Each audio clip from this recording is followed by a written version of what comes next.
Doctor साहब जय श्री राम। जय श्री आपने समय दिया इसके लिए बहुत बहुत धन्यवाद। हमारे दर्शक लंबे समय से आपकी प्रतीक्षा कर रहे थे, फ़ोन कॉल मैसेज तरह तरीके से संपर्क कर रहे थे जहाँ से भी कि डॉक्टर साहब कब आ रहे हैं, नया क्या धर्म के बारे में क्या ज्ञान ला रहे हैं। तो सर इस समय जो चल रहा है, मैं एक नया टॉपिक इसमें ऐड करना चाहूँगा, माँ गंगा का।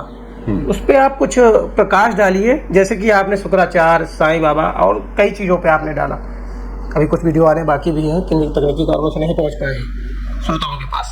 तो सर माँ गंगा पे बताइए कि अभी जो चल रहा है, वैज्ञानिकों का जो रिसर्च चल रहा है वो क्या कहता है, और हमारे जो इतिहास पुराण हैं वो क्या कहते हैं माँ गंगा। देखिए बड़ा सरल है। इसको हमने एक तो गंगा अवतरण की कथाएं पढ़ी।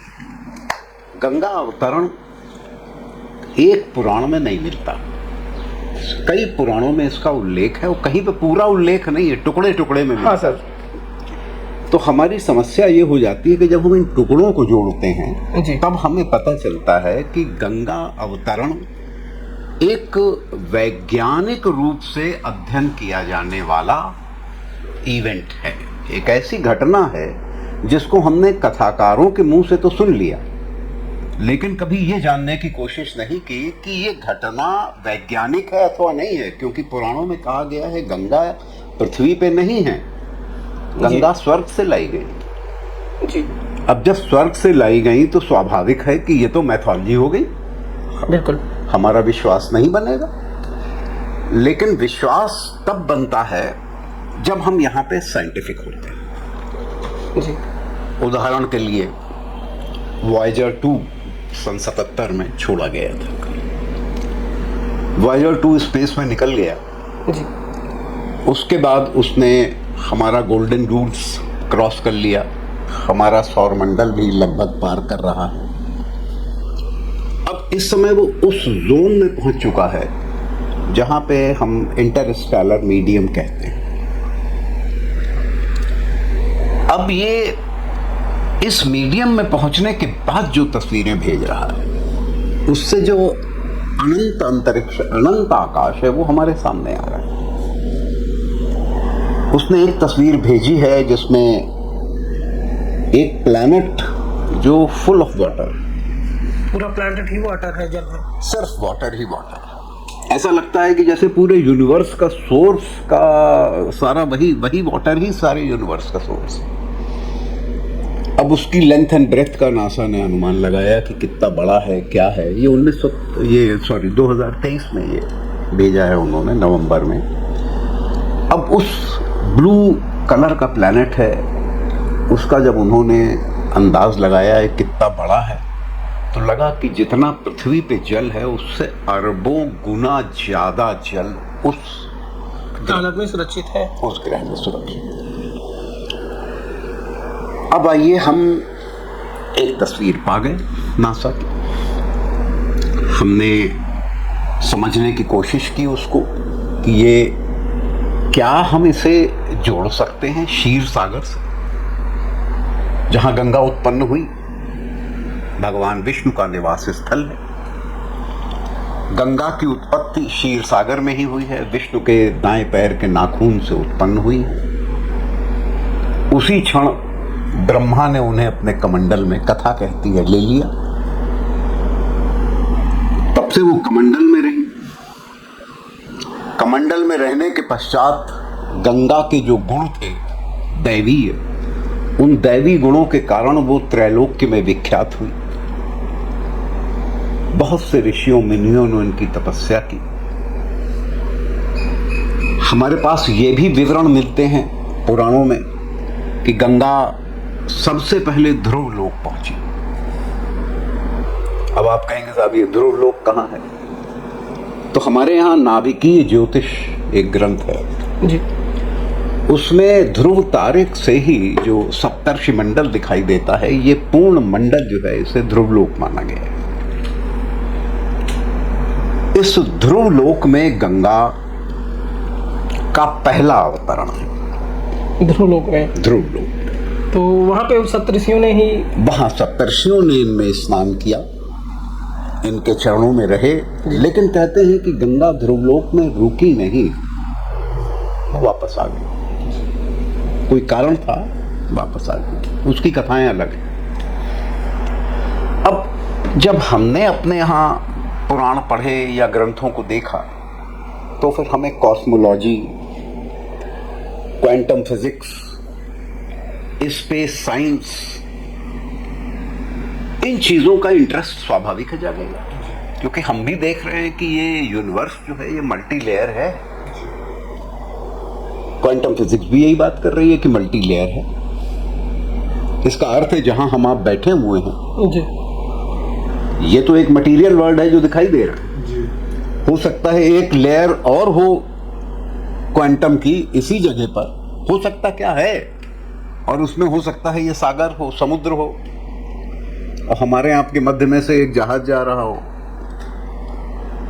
आप इस कल्पना से आप घबरा जाएंगे, कह रहे ये कैसे हो सकता है सर, ये तो एक हार्डकोर रूम है, हम लोग बैठे हैं, किताबें रखी हुई हैं, आप कह रहे हैं यहाँ समुद्र है, इसके बीच से जहाज चलना जा रहा है। लेकिन जब मल्टी लेयर सिस्टम है, क्वांटम फिजिक्स यही तो स्टडी कर रही है, तो मल्टी लेयर में बहुत चीजें एग्जिस्ट कर रही हैं। अब आइए, जब हम गंगा अवतरण मल्टी लेयर में देखते हैं तो लगता है कि ध्रुव तारा या ध्रुव लोक मंडल जो है उसमें गंगा पहुंची। अब दूसरा पॉइंट आता है कि गंगा की पृथ्वी पे जरूरत पड़ी, वो सारी कथा भगवान श्री राम के वंशजों की है। भगीरथ भगवान श्री राम के ही पूर्वज हैं। इससे पहले राजा सगर की 2 पत्नियां हैं, एक से एक पुत्र है असमंजस, एक से 60,000 पुत्र हैं। जो असमंजस है वो बहुत संत स्वभाव का है, साधु स्वभाव का है। जो 60,000 पुत्र हैं वो बहुत उग्र हैं, योद्धा हैं, बात बात में नाराज हो जाते हैं, अत्याचार करते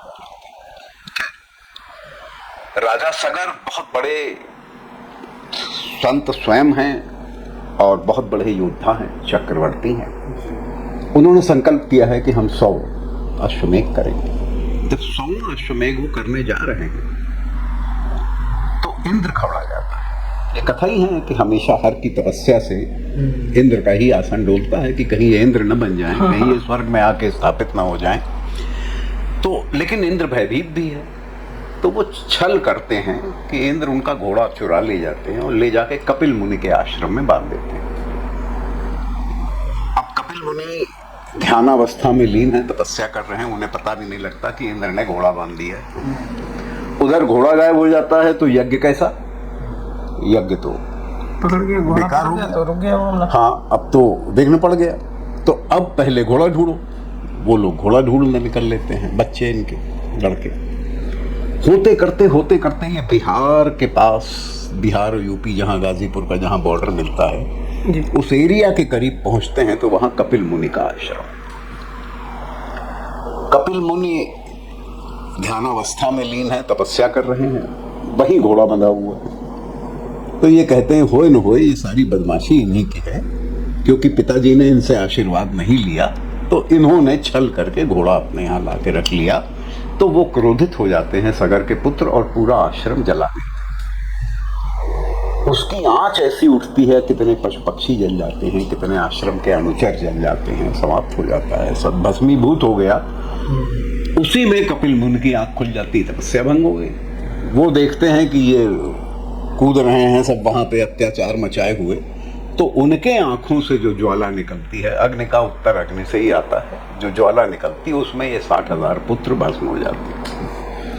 लेकिन इत्तेफाक क्या है कि असमंजस क्योंकि साधु वृत्ति का है, तो वो जानता है कि कपिल ने ऐसा काम नहीं किया, और ये तो तपस्या लीन है, तो वो हाथ जोड़े हुए वहां खड़ा है।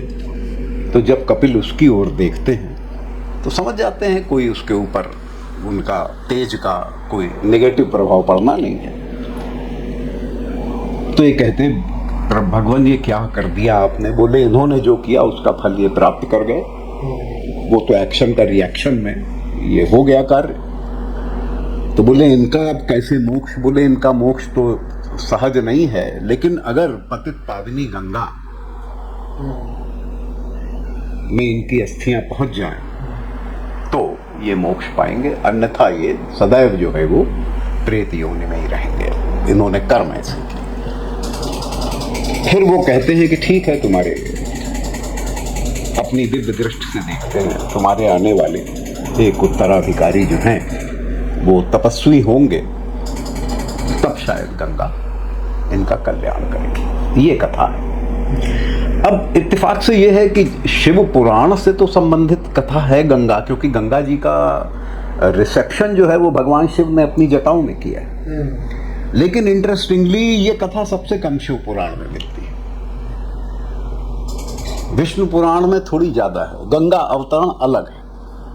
तो जब आप टुकड़े जोड़ते हैं तो दूसरा टुकड़ा हमको प्राप्त होता है विष्णु पुराण। वो और भी इंटरेस्टिंग है कि भगीरथ जी तपस्या पे बैठ जाते हैं, गंगा की स्वर्णिम छाया उनके सामने आती, बोलती है कि बोलो पुत्र, क्या तुम्हें चाहिए? तो बोले माता, हम चाहते हैं आप निवसित हो धरती पे आके, जिससे जो हमारे पूर्वज हैं जिनको मोक्ष नहीं मिला और उनके कारण अन्य आने वाले जो उनके उत्तराधिकारी हैं उन्हें भी मोक्ष नहीं मिल रहा है। जब पूर्वज ही प्रेत हैं तो पितृदोष तो लगा ही हुआ है हम सबके ऊपर। तो इस पितृदोष के निवारण हेतु हमने आपकी तपस्या की। तो गंगा कहती हैं तुमने बहुत कठिन वरदान मांगा है कि इस धरती पर निवसित हो आप। तो ये कहते हैं माता, आप ही उपाय जानो, कैसे आप आओगी? बोली हमारा आना बड़ा कठिन है। तो ये कहते हैं माता, ये समझ लीजिए कि वरदान आपने दिया है। ऐसी स्थिति में अब आप ही अपना मार्ग हमें बताएं कि आप कैसे आएंगे। तो गंगा कहती मेरा वेग कोई सह नहीं पाएगा, और जब मैं उतरूंगी स्वर्ग से तो मैं इस पृथ्वी को फाड़ दूं, it will just become dust, gas बन जाएगी, कुछ बचेगा ही नहीं। इस वजह से तुम जाओ और भगवान शिव की तपस्या करो। सिर्फ वही क्वालिफाइड है, वही हमें रिसीव कर सकते हैं अपनी जटाओं में, और कोई तरीका नहीं। अब भगीरथ दूसरी तपस्या में लग गए। शिव प्रसन्न हुए। जब इन्होंने अपना मनोरथ बताया तो बोले बेटा बहुत बड़ा कार्य है, तुम संत हो कि पूर्वजों के मोक्ष के लिए तुम गंगा को धरती पे ला रहे हो, मैं तैयार हूं, मैं रिसीव करूंगा अपनी जटाओं। अब तीसरी स्टोरी पे आ जाइए। हमारे यहाँ जब हम कॉस्मोलॉजी स्टडी करते हैं तो ध्रुव तारा को ही हम लैंडमार्क मानते हैं, ब्रह्मांड की नाप। हाँ, उसी को हम लैंडमार्क मानते हैं। अब जितने भी कैलकुलेशंस होते हैं नवग्रहों के या अन्य ज्योतिषीय स्टार्स के, वो सारे कैलकुलेशंस हम इसी तरह से करते हैं। वैसे तो स्पेस में कोई दिशा नहीं होती, वहां कोई पूरा पश्चिम उत्तर दक्षिण नहीं है, लेकिन जब हम धरती पे बैठे हुए हैं तो ध्रुव उत्तर में, तो हम वहीं से आरंभ करते हैं। ध्रुव के उत्तर में विष्णु पुराण में बताया गया है कि ध्रुव से 5 करोड़ योजन ऊपर दूर वो सौर मंडल समाप्त हो जाता है। तो इसका मतलब है कि हमारा सूर्य और इसके जो 11 प्लैनेट्स हैं, 9 सम्मुख हैं जिनका ज्योतिष में कैलकुलेशन होता है, 3 और हैं 12 प्लैनेट, सॉरी, जिनका कैलकुलेशन नहीं होता है। लेकिन वो भी हैं हर्षल, नेपच्यून, यम, उनका कैलकुलेशन नहीं होता। इस सौर मंडल का उल्लेख हमें शिष्टावली के ग्रंथों में मिलता है। किसके ग्रंथों में सर? शिष्टावली के। इन ग्रंथों में कहा गया है कि 45,000 साल में हमारा सूर्य मंडल स्वर्ग के एक चक्कर लगाता है। अर्थात ये अटल नहीं है। जैसे चंद्रमा पृथ्वी के चारों ओर घूम रहा है, पृथ्वी सूर्य के चारों ओर घूम रही है, और अन्य ग्रह घूम रहे हैं सूर्य के चारों ओर, तो ये पूरा सौर मंडल जो है ये भी घूम रहा है, और ये घूम रहा है स्वर्ग के चारों। स्वर्ग 24 लाख साल में एक चक्कर लगाता है शिवलोक। 45,000 फिर 24 लाख। उसके बाद ये शिवलोक जो है वो 7 करोड़ साल में एक चक्कर लगाता है विष्णुलोक।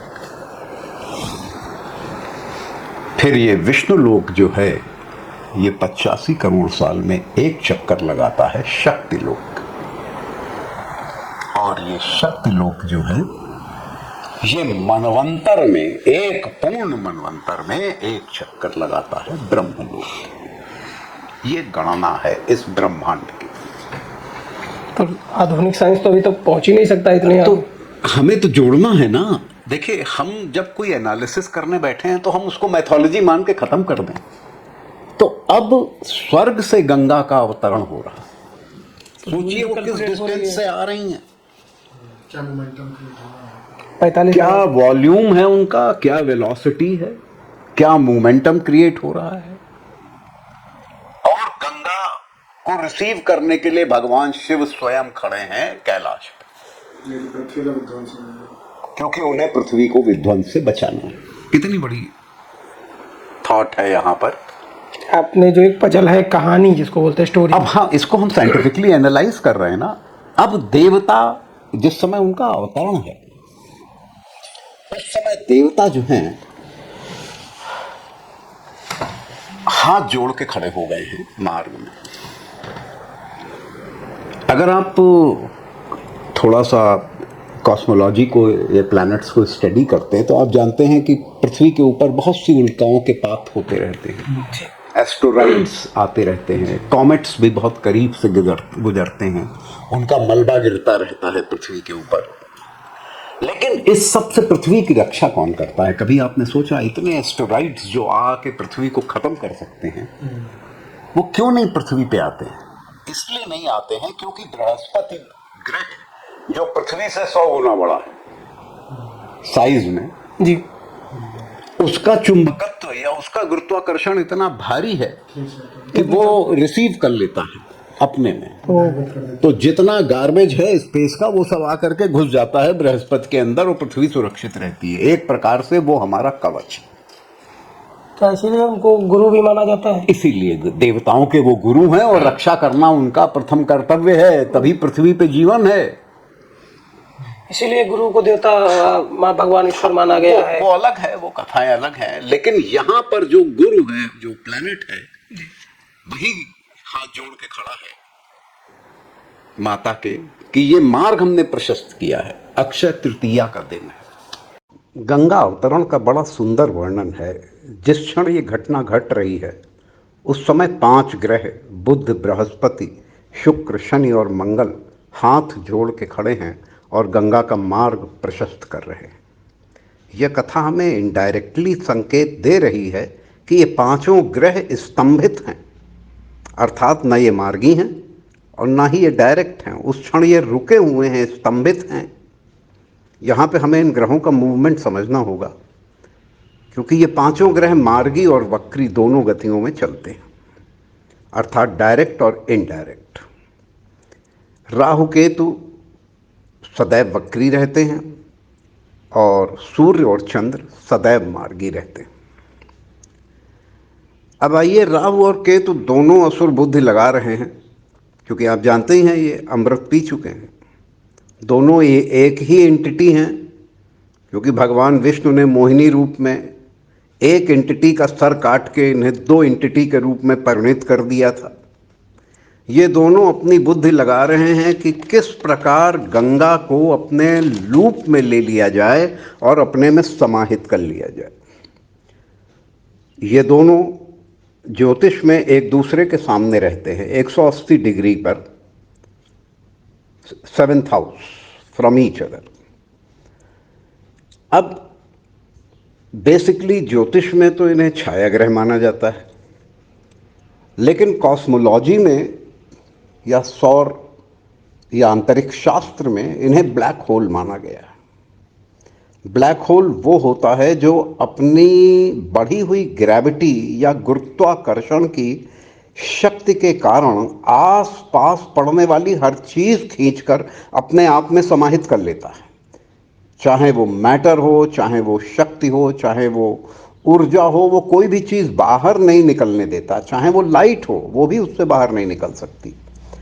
ब्लैक होल की डेंसिटी इतनी ज़्यादा होती है कि अगर उसकी छोटी सी अंगूठी आप अपनी उसके मैटर की बनी हुई छोटी सी अंगूठी आप अपनी छोटी उंगली में पहने तो शायद वो भी 10,000 टन वजन की होगी। ये दोनों राक्षस राहु और केतु गंगा को लील जाने की योजना बना रहे हैं कि गंगा कैसे इनके अधीन हो जाए, कैसे इनमें समाहित हो जाए और किस प्रकार उसकी आध्यात्मिक ऊर्जा इनमें समा जाए जिससे इनका बल और ज्यादा इंक्रीज कर जाए। भगवान विष्णु ने मोहिनी रूप में सुदर्शन चक्र से तो इनका सर काटा ही था। विष्णु फिर से इनकी योजना समझ जाते हैं। वो तुरंत अपना चक्र फेंकते हैं और 90 डिग्री पे इन दोनों के सर और धड़ के बीच में स्थापित कर देते हैं। यह एक संकेत है कि अब तुम्हारे बीच में कोई कम्युनिकेशन नहीं रहेगा, संचार व्यवस्था ठप, तुम्हारी एनर्जी रिड्यूस हो गई, अब तुम कोई कार्य नहीं कर सकते। इस प्रकार वो राहु केतु को न्यूट्रल कर देते हैं। कितना साइंटिफिक है यह डिस्क्रिप्शन कि ग्रह स्तंभित हैं, राहु केतु न्यूट्रल हैं। जिस दिन धरती पे उनका अवतरण होना है, गंगा ने रास्ते में 7 दिन लिए हैं उतरने में। 7 दिन लगे हैं, 7 दिन लगे हैं। इसका अर्थ है कि वो जो ये कॉमेट है, कोई ये एक एस्टेरॉइड है जो आया है पृथ्वी पे, ये ऐसे ही नहीं। और बृहस्पति इसके मार्ग से हट गया है, हाथ जोड़ के खड़ा है तो बृहस्पति इसके मार्ग से हटा हुआ है। ध्यान दीजिएगा, बृहस्पति उत्तरायण हो चुके हैं और इसके मार्ग से हटे, मीन राशि पे स्थित है। अब मोस्ट इंटरेस्टिंग चीज, हमारे यहां उत्तरायण खाली सूर्य ही नहीं होते हैं, उत्तरायण दक्षिणायन में बृहस्पति सारे ग्रह होते हैं। अब सबसे इंटरेस्टिंग चीज है, अब आप थोड़ा सा एक तुलना कर लीजिए। सिट्राशियस पीरियड जियोलॉजी में करीब 6.5 करोड़ साल पहले था। उस समय एक मेटोर आया, चिक्सुलप, वो करीब 8 किलोमीटर उसका सर्कम्फ्रेंस था और उस मेटोर ने आके मैक्सिको की खाड़ी में स्ट्राइक किया। आज भी वो क्रेटर बना हुआ है करीब 93 स्क्वायर किलोमीटर का। उस मेटोर की हाइट जो थी वो एवरेस्ट के बराबर थी। तो जब उसने आके स्ट्राइक किया तो ऐसा फाड़ के वो धरती के अंदर गया है कि जो गंधक के बादल निकले हैं उन्होंने पूरी पृथ्वी को आच्छादित कर लिया और कहते हैं कि 150 साल तक वो बादल छटे ही नहीं। हाँ, ये एक थ्योरी है डायनासोर के एक्सटिंक्शन की। तो ऐसा एक्सटिंक्शन जिसमें एक मेटेओर ने एक सृष्टि खत्म कर दी। ये बात अलग है कि डायनासोर खत्म ना होते तो हम लोग ना आते, लेकिन शिव की सृष्टि कहलाती हो। इत्तेफाक से बाइबल में भी इस सृष्टि से पहले एक सृष्टि का उल्लेख, बाइबल में इसका जिक्र है। इस सृष्टि से पहले एक सृष्टि का उल्लेख है। बस वो इतना ही कह के चुप हो गए हैं, उसके आगे नहीं बोल पाए हैं। लेकिन हमारे यहां तो शिव की सृष्टि है, वो ऐसी अनाप शनाप बन गई है कि बड़ा मुश्किल है सरवाइव कर पाना देवत्व का उसमें। तब जाकर के एक्सटिंक्शन है और एक्सटिंक्शन के पश्चात, इस प्रलय के पश्चात नई सृष्टि है जिसके अंदर मनुष्य का आविर्भाव है। तो जब उसने ये हाल बना दिया तो गंगा का ग्लेशियर अगर आप देखें तो 34 किलोमीटर लंबा है, 4 किलोमीटर चौड़ा है। इसका जो क्यूबिक जो सरकमफ्रेंस है वो करीब करीब 40 किलोमीटर आता है। तो इतना बड़ा एस्टेरॉइड धरती पे आके गिरे तो कथा तो वही बन गई ना कि धरती को फाड़ के पाताल में चली जाऊंगी। बिल्कुल जुड़ रहा है। हाँ, जुड़ रहा है ना। बिल्कुल। अब शिव ने इसको रिसीव किया। शिव की जो जटाएं हैं, जिनसे आप जानते ही हैं कि उन्होंने अपनी एक जटा उखाड़ के फेंकी तो वीरभद्र उत्पन्न हो गए, जिन्होंने जाके दक्ष का यज्ञ ध्वंस कर डाला। ये सारी कथाएं मिलती ही हैं। एक बाल, हाँ, एक बाल से। तो उन विकराल जटाओं में गंगा को उन्होंने रिसीव किया है और उनकी 4 जटाएं जिनके एक नहीं है, 4 हैं। वो चारों पर्वत कहलाते हैं वहां के, जिनने वो रिसीव्ड हैं। एक है शिवलिंग, एक पर्वत कहलाता है शिवलिंग, एक कहलाता है मेरु, एक है भगीरथ और एक है सगर। हाँ, ये 4 जो पर्वत हैं, इनके बीच में गंगा ग्लेशियर है, जहां से गंगा निकलती। उन्होंने हिमालय में रिसीव किया और रिसीव करके इसे गंगा को अपने दाहिने हाथ से 70 कोस की दूरी पे स्थापित किया। ये 70 कोस अपने किसी ग्रंथ में, ये गंगा अवतरण में है, गंगा अवतरण में बताया गया है। हाँ, और दूरी भी दर्शाई जा रही है, कितनी दूरी पे? 70 कोस योजन पे स्थापित किया। तो वो जो एक बर्ड आई व्यू होता है ना ऊपर से, आइसोमेट्रिक व्यू, उस आइसोमेट्रिक व्यू से वो अगर आप गूगल से देखें तो मिल जाएगा जो मैप है, तो उसमें 70 योजन की दूरी पे उसे स्थापित किया। अब बड़ी इंटरेस्टिंग चीज आती है यहाँ पे कि जिस समय शिव स्थापित कर रहे हैं उन पर्वतों के मध्य में जी, तो ग्लेशियर, क्योंकि नदियां, गैंजेटिक प्लेन आप देखिए तो 1800 किलोमीटर लंबा है, 250 किलोमीटर चौड़ा है जी। तो जो नॉर्मल फ्लो है रिवर्स का, वो तो नॉर्थ टू साउथ है। अब जो ये ग्लेशियर स्थापित हुआ है, ये विचित्र है, ये south east to north west है, अर्थात ये ऊंचा है साउथ ईस्ट में और लोअर है, डिक्लिविटी है इसकी नॉर्थ वेस्ट में। तो जबकि होना उल्टा चाहिए था, उधर से इधर होना चाहिए, ये इधर से इधर। इस स्थापना का भी उल्लेख है कि इस तरह से किया जा रहा है। हाँ, कि स्थापित किया जा रहा है। उसके बाद आगे बढ़िए। अब जो गंगा का जो रास्ता है, it's a man made path, क्योंकि अब भगीरथ उन्हें लेके गए हैं, स्कॉट करके आगे आगे चल रहे हैं। भगीरथ आगे आगे चले हैं और प्रथम धारा जो है वो माता पीछे चली है स्वयं। अब भगीरथ बनारस तक जब पहुंचे हैं जी, तब इनको कपिल मुनि का जो रास्ता है, ये कहते हैं कि माता इस मार्ग में तो लोग हैं, सभ्यता है, ये आप अगर ये मार्ग लेंगे तो नष्ट हो जाए। ये जो सभ्यता आ गई है, ये जो मनुष्य बसा हुआ है, जो आपके भक्त ही हैं, तो गंगा कहती है कि ठीक है, मैं यहां से उत्तरायण हो जाती हूँ।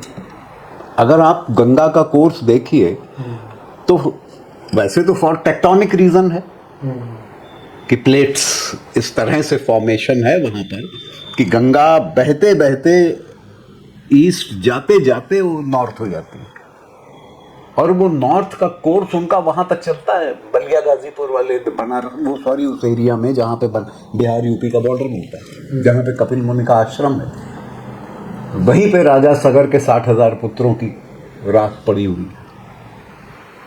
तो ये जो कोर्स चेंज है, इसको किसने नोटिस कर दिया? उस जमाने में तो जियोलॉजी थी नहीं, कथाकार कथा सुना के निकल लेते हैं, लेकिन अगर हम साइंटिफिक असेसमेंट करें, फिर गंगा के पानी की खासियतें आप देख लीजिए। गंगा का पानी, उसमें ऐसे ऐसे बैक्टीरियाज हैं जो अगर कोई चीज सड़ रही हो तो उसको सेकंडों में खा के खत्म कर देते हैं।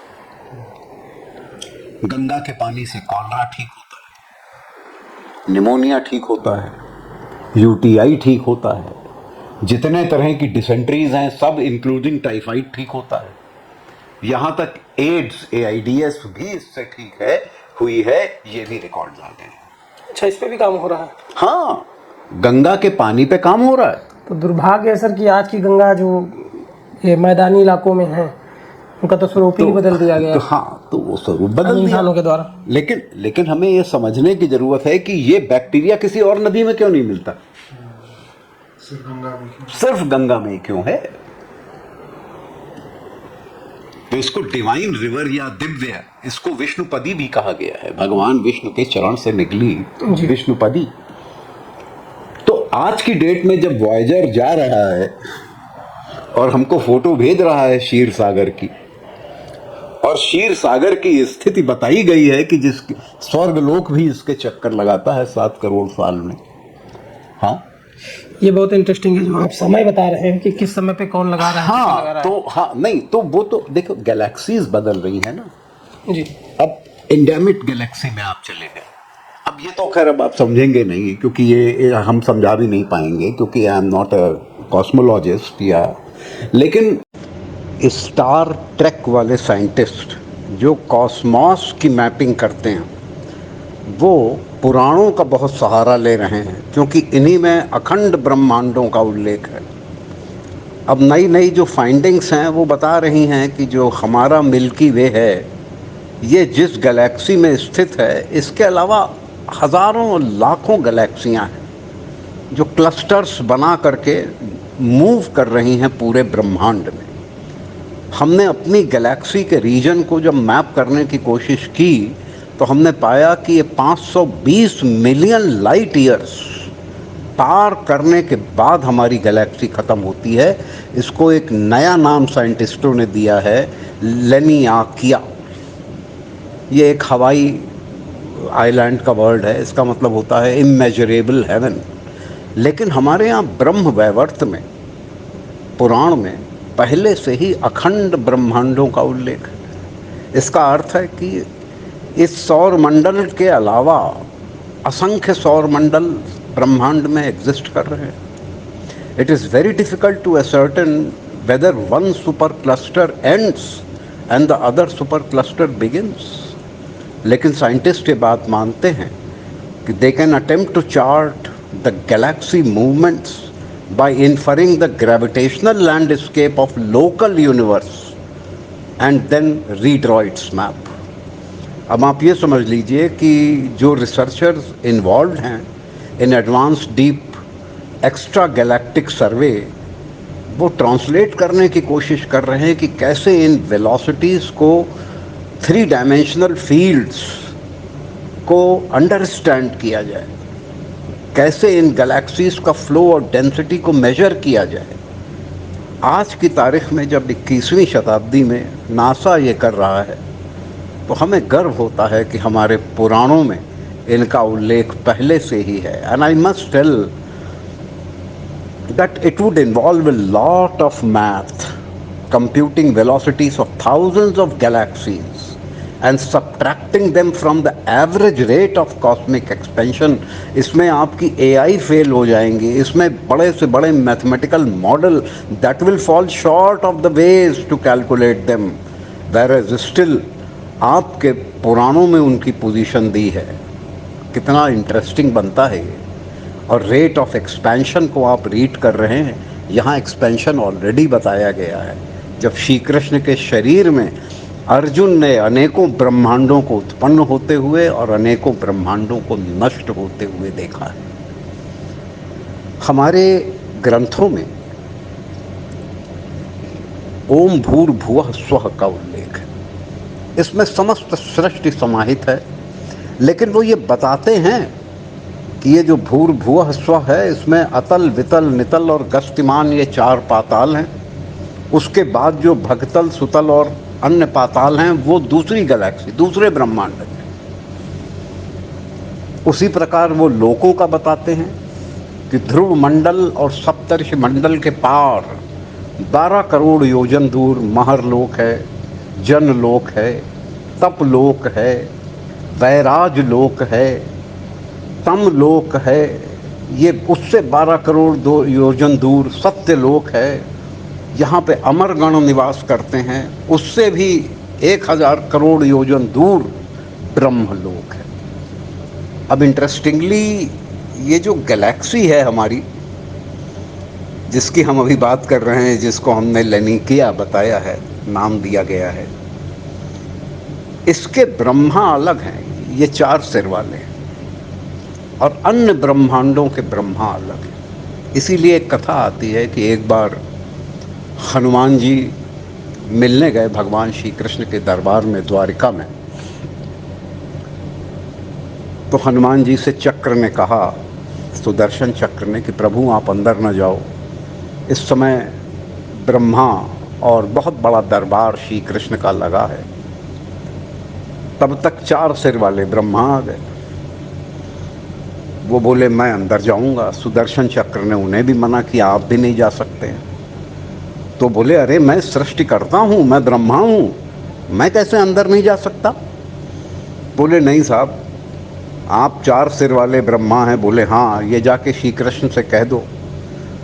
बोले वहाँ पे 500 सिर वाले, 1000 सिर वाले, 10,000 सिर वाले, ये ब्रह्मा सब आए बैठे हैं और अपनी अपनी सृष्टियों का विवरण श्री कृष्ण को रजिस्टर करा रहे हैं। वहाँ आपकी कोई हैसियत नहीं, आप बाहर बैठिए। तो कहते हैं ब्रह्मा तो बाहर बैठ गए, लेकिन हनुमान जी को मिलना था, तो उन्होंने सुदर्शन चक्र को लील लिया और अंदर पहुँच गए श्री कृष्ण के पास और उनसे चरण छू के बोले प्रभु अपराध मानिए या प्रेम, आपके बिना मैं रह नहीं सकता।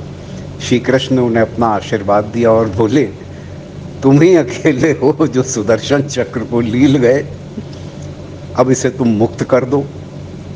इसको भी गर्व था कि ये भी अपराजित है, तुमने इसका भी गर्व तोड़ दिया। इस प्रकार की जो कथाएं हैं पुराणों में भरी हुई हैं, हमें इनका साइंटिफिक एनालिसिस करके समझना है कि किस प्रकार ये स्टोरीज जनरेट हुई। They are not generated out of imagination, they contain solid scientific information behind them. इसीलिए जो स्वर्ग की स्थिति बताई गई है, उसको जो लोग आजकल स्टडी कर रहे हैं ब्रह्मांड की, वो उसे क्वासर में डिवाइड करते हैं। जैसे शतरंज में नहीं चौकोर क्वार्टर्स बने होते हैं खाने, उसी तरीके से ब्रह्मांड की मैपिंग में उसे क्वासर्स में डिवाइड किया जाता है। इन क्वासर्स में जैसे बैंक में होता है कि पहले MCR होता है, फिर IFSC होता है, फिर ब्रांच होती है, उसके बाद फिर अकाउंट नंबर होता है। तो आप इस तरीके से अपना मनी ट्रांसफ़र करते हैं, तो वो एग्जैक्ट पॉइंट है। उसी तरीके से नासा ने क्वासर नंबर दे रखा है जो बताता है कि संभवतः इसके पीछे स्वर्ग स्थित है, जिसके लिए हम एक टर्म यूज़ कर रहे हैं, deep jets registered through advance deep extragalactic survey. ये एक टर्म है जिसके थ्रू हम एक नंबर क्वासर को अलॉट कर रहे हैं और मान रहे हैं कि ये एरिया जो क्वासर का है, स्वर्ग इसी में स्थित है, गंगा यहीं से अवतरित हुई थी।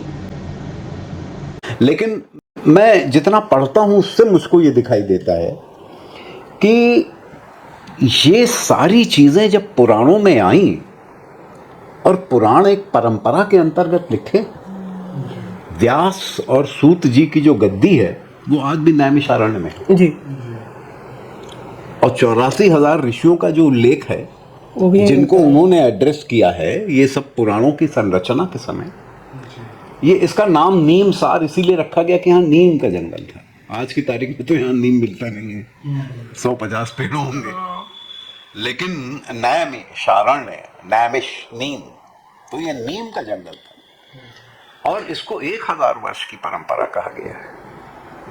अर्थात ये गद्दियां हैं, जैसे आज भी आप चले जाइए नीमसार में आपको व्यास मिलेंगे जी।